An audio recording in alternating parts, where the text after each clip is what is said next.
केंद्रीय मंत्री डॉक्टर जितेंद्र सिंह अभी हमारे साथ जुड़ रहे हैं। जितेंद्र सिंह जी, हमसे बात करने के लिए बहुत बहुत शुक्रिया। गरीब, महिलाएं, युवा, अन्नदाता, ये आपके सरकार की हाईएस्ट प्रायोरिटी है। तो क्या ये माना जाए कि आप लोगों ने टारगेट सेट कर लिया है, ये इलेक्शन में जाने से पहले आप यही आपकी कॉन्स्टिट्यूएंसी होगी?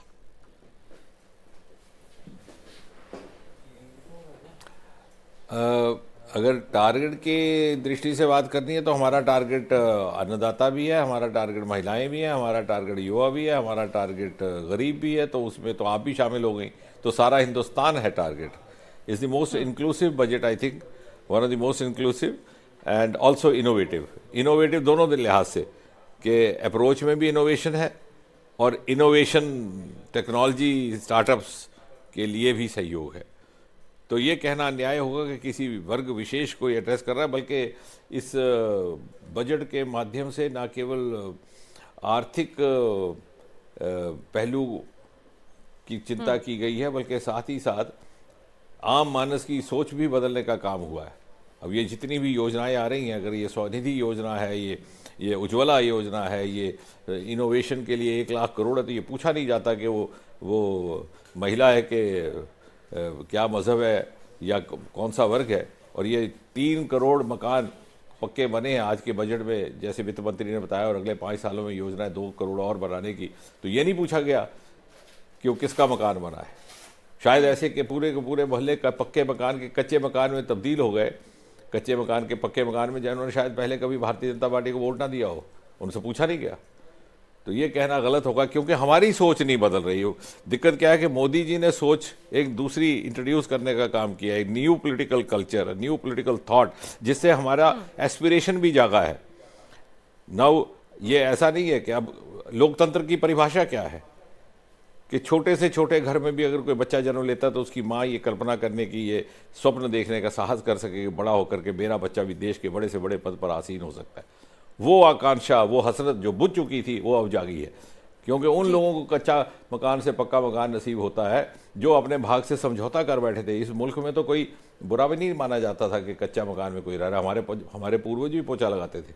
समझा जाता कि साहब एक वर्ग ऐसा है जिसके भाग में ऐसा लिखा होता है। एक सोच बदली है, एक एस्पिरेशनल सोच, एक डेमोक्रेटिक। इसीलिए मैं कहता हूँ कि this budget addresses demography, democracy and diversity, तीनों Okay, so you have given वही the इसका 3 Ds of और this टारगेट budget. फिर और final target is 2047 century India और अदरवाइज द विकसित भारत।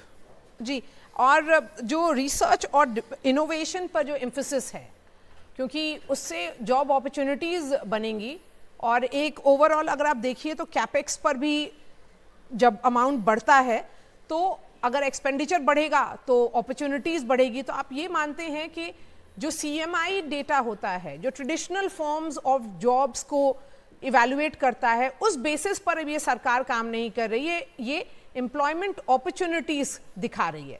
तो जो आपके विरोधी हैं उनका कहना है कि जॉब कहाँ है, तो उसका जवाब क्या होगा आपका?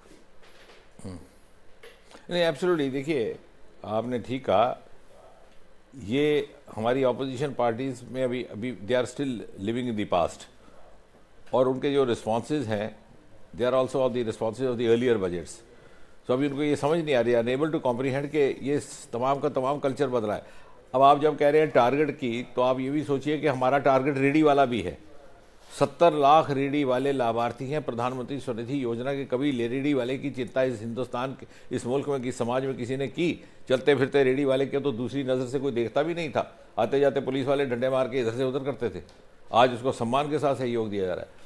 प्रधानमंत्री विश्वकर्मा योजना, ये टारगेट है हमारा, जो अपनी रिवायती तहजीब और परंपरा रिवायत के साथ अपनी जीविका कमाता था और साथ ही साथ हिंदुस्तान की तहजीब और इसकी सामाजिक और सांस्कृतिक मूल्यों को जिंदा रखने का काम करता।